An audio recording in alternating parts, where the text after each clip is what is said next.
Colin Klein got his first loss in the transfer portal. It's Jayce Brown. He's leaving, and that is absolutely huge for Kansas State.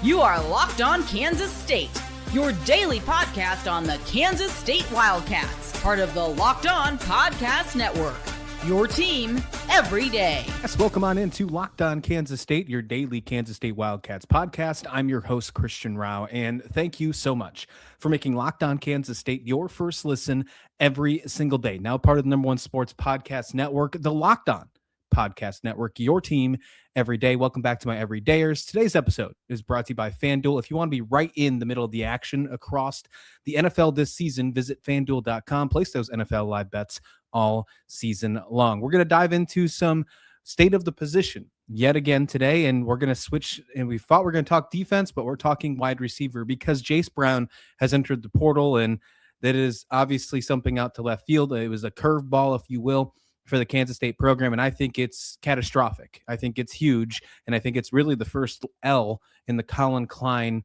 new era, if you will, the old new school. I think this is the worst thing you can. If you've seen around, every day, or you notice, hey, something looks a little different for the background here. I am dealing with a power outage at the moment. I'm in Western Washington. We got flooding, high winds, things going on right now. So camera's different. I only had a couple things that could fit on the generator, the laptop charger, and got a couple light bars going, but the camera couldn't. So I'm using the good old webcam here. So if you're listening in audio, they'll sound exactly the same. I appreciate everybody diving in. And also, Canva was down. So it's got a whole bunch of stuff down. Graphics designs are down. So we're here. We're rolling, but that's why we're here, giving you Wildcat coverage like no one else every single day. I want to dive into, right at the beginning, Jayce Brown leaving heading into the transfer portal that begins in January. He put out his remarks, and it's unfortunate. It's I put out an instant reaction yesterday about it on YouTube Shorts, on TikTok. You can find us on Locked On Kansas State on either of those. Obviously on YouTube, you can find that right there. And what my instant reaction is exactly how I feel right now. It is absolutely dreadful that this happened. And the reason is because Jayce Brown, I think, brings a lot of great things to the game. He's what he did for the team. He had 41 catches, 712 yards, and he was injured towards the end of the season. He was on pace to be the first 1,000-yard receiver for Kansas State since, I believe, 2014. And he really, he embodied the Kansas State type of mentality. He put out a statement. He said, "To my Kansas State family, I am forever grateful for the opportunity to have called Kansas State University my home. Wildcat Nation, I can't thank you enough for your support the past 3 seasons. I will never forget my time in Manhattan and playing for all of you. To my family, y'all been with me from the beginning. Thank you for always being by my side, and I'm so thankful to have you on this journey with me. To my teammates, my relationship with y'all will last a lifetime and go beyond the football field. Some of the highlights of my life have been with you, and I'll cherish those memories forever. To my coaches, the athletic training staff, and every member of the Kansas State community, thank you for the hard work and countless hours you have put into me in my teammates over the last 3 years. After much prayer and consideration, I have decided to enter the transfer portal." He's going to get a bag. I mean, this is absolute possible. I thought there was more of an opportunity of losing Jayce Brown to the NFL draft rather than leaving it to the transfer portal. So the fact that he's hitting the portal, I mean, it stings. I think it stings a little bit more because he'll be playing college football elsewhere, rather if he left to the draft. But he's a Kansas State Wildcat forever, in my opinion. Even if he goes and balls out somewhere else. I mean, exactly how I felt about Will Howard. Will Howard's a Kansas State Wildcat for me forever, even though he got a natty with Ohio State. I think Jayce Brown is going to one of those big schools. Would not be shocked if we see Jayce Brown in the Big Ten or the SEC next year. Wouldn't shock me in the slightest. I actually hope it happens because I think he has what it takes to be an NFL wide receiver.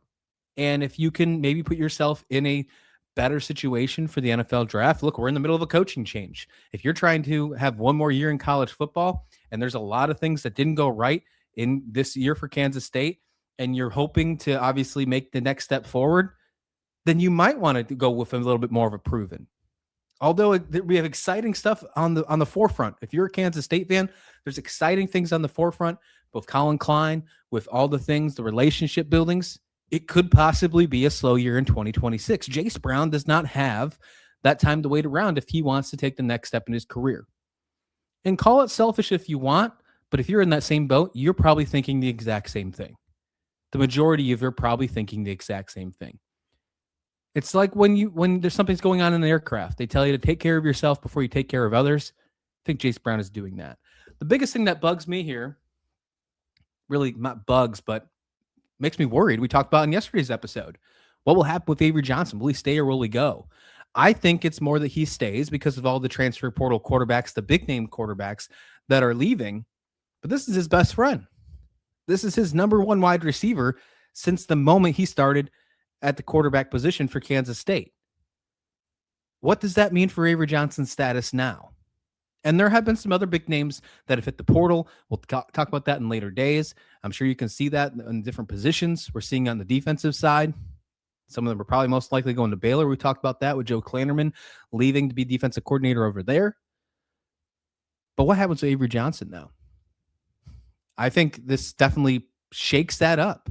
When we had that conversation, when we had that talk about Avery Johnson on Tuesday's episode, that was before Jayce Brown hit the portal. Now that Jayce Brown hit the portal, I still feel it's the right decision for Avery Johnson to stick around. But does that mean he tests the waters, though?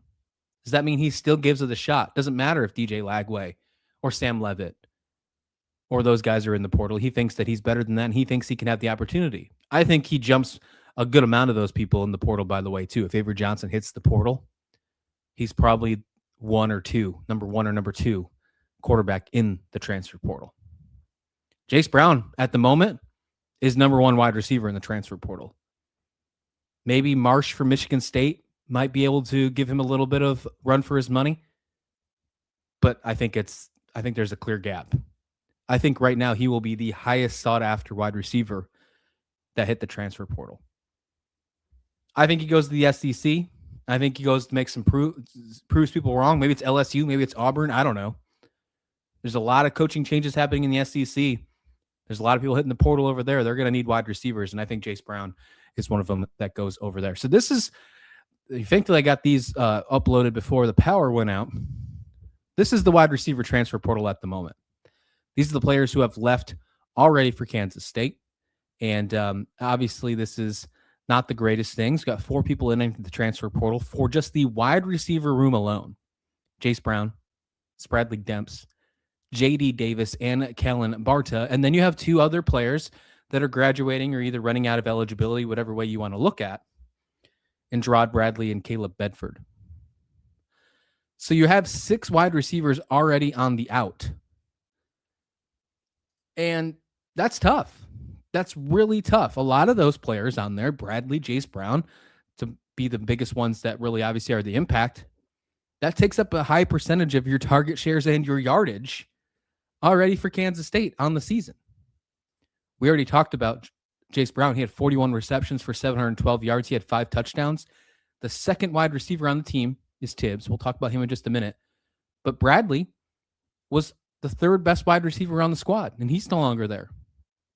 13 receptions, 184. Just in those 2 players alone that are no longer going to be at Kansas State, you're talking about 54 receptions. You're talking about just under 900 yards receiving, 7 touchdowns. Just in those 2. You got a lot of things to fill. You added some of the 2026 class. We'll get to that in a little bit. But did you add enough? Yesterday's episode, we talked about the quarterback position. I talked about how you don't have to attack the transfer portal if Avery Johnson sticks around in the quarterback position. You got 6 in that room right now. If anything, 1 might have to leave.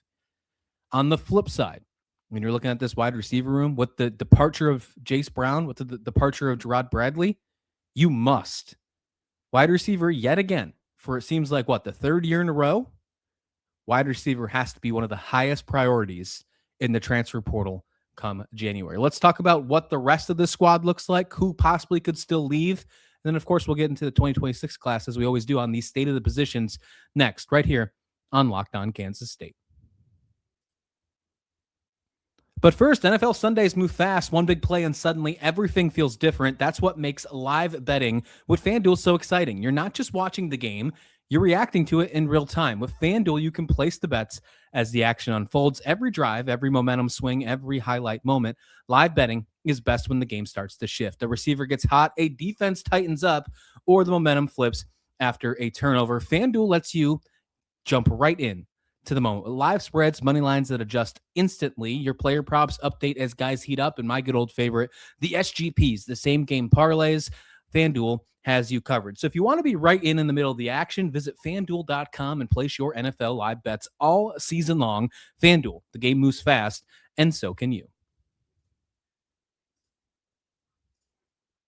Thanks for making Locked On Kansas State your first listen of the day, and thanks for making Locked On the #1 sports podcast network. You already live your team every day. Now take it up another level and go ad-free. Join the Everydayer Club today and get Locked On Kansas State with no interruptions, member-only Discord access, and more. All for just $5 a month or $50 a year. Go to lockedonkansasState.supercast.com or check the link in the show notes to learn more. Obviously, we're talking the state of the position on today's episode of Locked On Kansas State. We're diving into, of course, the dreadful news of Jayce Brown hitting the transfer portal. And, I saw the comments on the YouTube short. Some people were obviously felt worried about it like I did.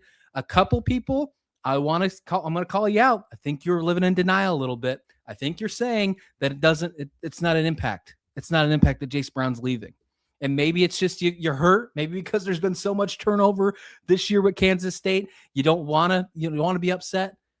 This is a dreadful thing for the position. This is a dreadful thing for the offense. Jayce Brown was the only really good receiver on the team last year.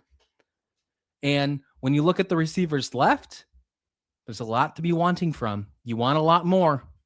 Let's do that right now. Let's look what the rest of the wide receiver room at this moment looks like right now. And that's exactly what we're seeing. Sterling Lockett. Now this is as of the 17th of December. If you're listening in audio, I have a graphic up on YouTube that shows the returning players and the 2026 recruiting class. I'm going to explain it to you as well, so you're not left out on the audio side.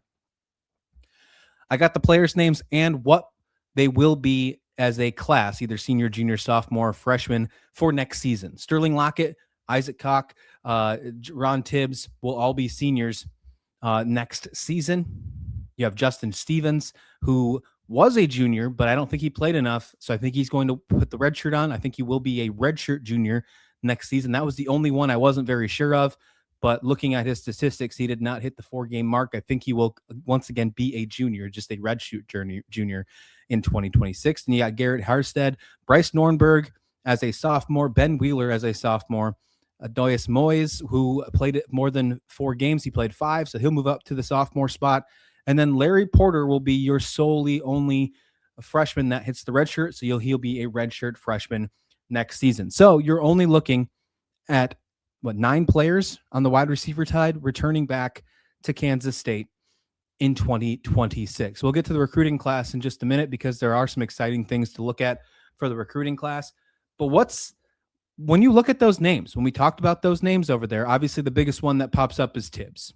Tibbs, 47 receptions, led the entire team, tight ends, wide receivers, in receptions with 47. Jayce Brown was in second in 41. To put it in perspective, Garrett Oakley was in third with 38.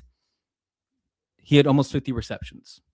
He's entering the offseason right now, as we sit, as wide receiver 1. He had 595 yards last season. He had 3 touchdowns. He averaged just under 13 yards per catch. Do you feel completely confident if Avery Johnson is back, if Joe Jackson is back, but Tibbs is your wide receiver 1? Maybe that doesn't impact me too much, but the fact that I don't have another guy on the other side that has any type of, dare I say, a resume, with Sterling Lockett has been more of a player that has been on special teams, a lot less to be desired. We've hoped that Lockett would step up over the last couple of years. This past season, he had 3 receptions for 39 yards. Moyes, who probably was the most impactful receiver other than the top 3 on the roster, he played 5 games. He only had 6 receptions for 56 yards. He's not redshirting this year because he can't. He will be a sophomore. you have to assume that he will most likely take a higher role. Even if it's one of those two, Lockett or Moise, becoming wide receiver 2, what do you feel like that wide receiver room? I feel like there's a lot to be desired. There's a lot left to be desired for that wide receiver room. Now, do you have to go out there and get wide receiver 1? No, I don't think you have to. I think you have to find the right fits. And you look at Tibbs. Tibbs was nowhere near being wide receiver 1 on the transfer portal last year. He came from Purdue, the worst Power 4 school in the country the season before that. His numbers weren't great. I think he only had like 300 yards out of Purdue.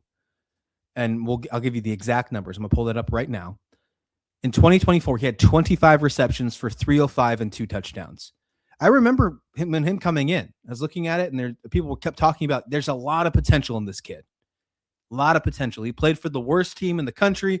He showed a lot of potential when he played. Those 25 receptions, those 305s, don't look too hard into those numbers. That's what all the people that I reached out to that were Purdue writers, that had Purdue kind of fans, told me about Tibbs. And then look, he stepped up. He led the team in receptions, 47. I think a lot of him leading the team in receptions had to do with the fact that he was healthy for the most part compared to the other wide receivers. And the 595, that's just him getting more opportunities. He doubled his receptions basically from the year he was in Purdue. I think he's a perfect wide receiver too. Don't get me wrong. 6'2", 212. He's going to be a senior next year. I think it's a perfect wide receiver too. Maybe he takes another step forward and becomes that wide receiver 1 for Colin Klein. But if you look at Colin Klein and what they did at Texas A&M this past season, they brought in one of the top wide receivers. They brought in Casey Concepcion, a player that we talked about last offseason with the potential of going to Kansas State. And he decided to go to Texas A&M instead with Colin Klein. Now, I'm not saying that Concepcion is going to transfer to Kansas State. I don't even know if he has eligibility left. But what I'm saying is that Colin Klein has what it takes. He's proven to go chase a big name wide receiver in the portal. Maybe that's the reason why Jayce Brown decided to go check out in his thought process, maybe greener pastures, maybe to help him get NFL more ready, maybe because he knew that Colin Klein was going to bring somebody else in. Or maybe the recruiting class already kind of spooked him. I don't know. And I don't want to even ponder to know. I wish Jayce Brown well. I hope Jayce Brown has a successful career wherever he goes. I want to see him in the NFL. But Tibbs being wide receiver 2, I think would be perfect for this team. If we're trying to look for a successful transfer portal, because we're already at that moment now. We're in the offseason. Now we have to talk about what does a successful portal look like. Quarterback, if Avery stays, check the box. Nothing else has to happen with quarterback. That was the first state of the position we talked about. Now we're in the second episode. We're talking wide receivers. I think you have to go out, and I don't think you need 3. I don't think you need Bradley, Tibbs, and Medford like you did this past season. Medford was just a special teamers. He didn't really give a high impact.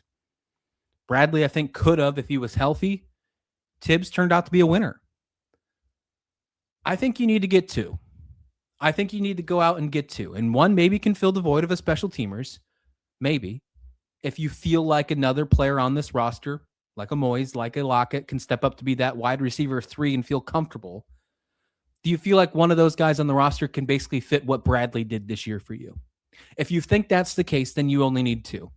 But if you don't think a guy like Lockett, a guy like Moise, a guy like Larry Porter, or some of the other players in the recruiting class we're going to get to, if you don't think they can step up to be a wide receiver 3 right away, week 1 in 2026, then you have to go break the bank. Then you have to go find out what Jayce Brown was asking for and go spend that on the receiver room, maybe in half. If Jayce Brown was asking for $1 million, then you go get 2 $500,000 wide receivers or something like that. Or a 750 and a 250, one for the special teams. I don't know how this works with NIL. I'm not trying to pretend that I'm in the room with these negotiations. But I think whatever it is, whatever the possibility that you were willing to spend the budget on for Jayce Brown, maybe it might be smarter to use that same budget, maybe just increase it just a little bit, and then use it in half. Cut it in half. That same budget for 2 people.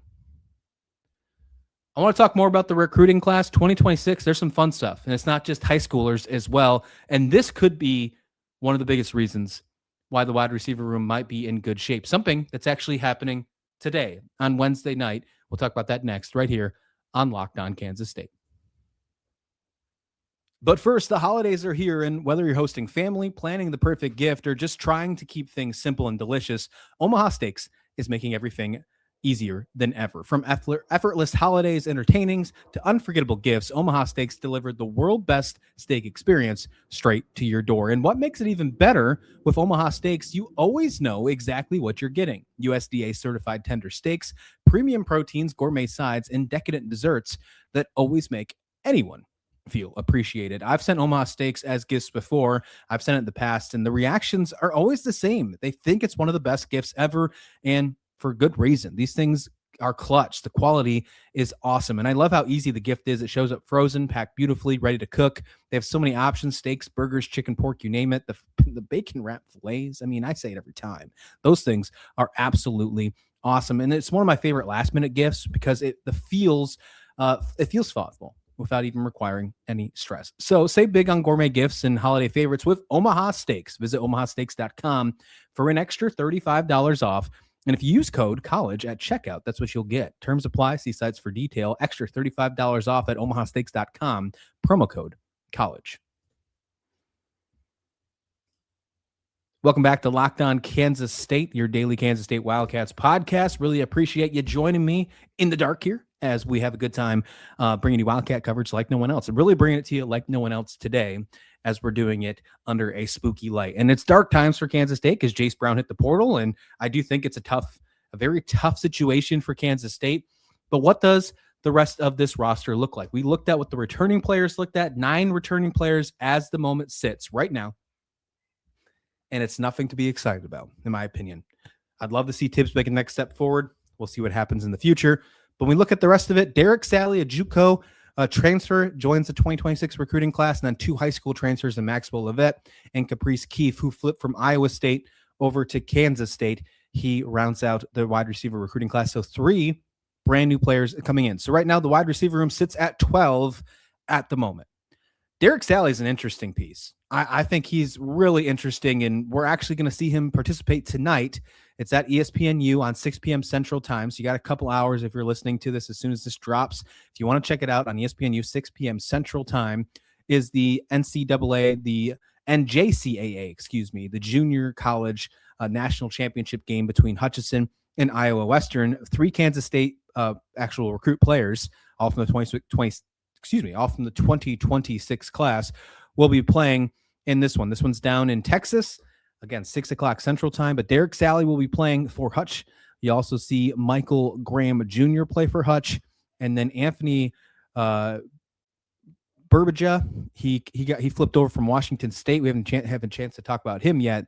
He'll be playing for Iowa Western. So 3 Kansas State players will be playing in that game tonight. If you're looking to watch some football, perfect time to check that one out. Derrick Salley is very interesting, though. Number 1 wide receiver in JUCO, and he's going to be coming to Kansas State. He could instantly be an impact. He could instantly be a guy that is, what wide receiver 1, wide receiver 2 for Kansas State right from the get-go. And hopefully that is the case because you are going to need to fill the shoes. 6'4", he was a 6'4". He will be a junior, 220. He's coming out of Green Pond, South Carolina, went to Ashley Ridge High School.